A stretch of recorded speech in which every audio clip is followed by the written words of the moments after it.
ये देखो भाई, बिहार में आस्था के नाम पर पूरा का पूरा पेड़ ही फूंक दिया गया। कई महिलाओं की जान जाते जाते बची है। अंधविश्वास का ऐसा चश्मा चढ़ा है कि भगवान की बनाई हुई प्रकृति को ही स्वाहा करने पर तुले हैं।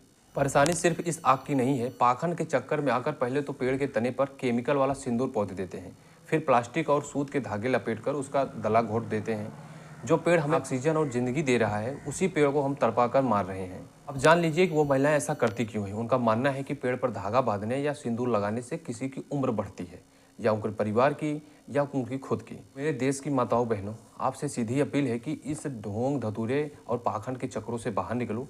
पेड़ पौधे को धागा बांधने से किसी की उम्र लंबी नहीं होती है। अब आप सब लोग ही सोचिए, किसी पेड़ पर अगर धागा बांधने से किसी की उम्र बढ़ती तो आज यह टेक्नोलॉजी भारत से बाहर चली जाती है। तो यह ढोंग पाखंड ही। अगर ऐसा होता तो ना किसी का एक्सीडेंट होता और ना किसी की अकाल मृत्यु होती, सभी लोग अमर हो जाते।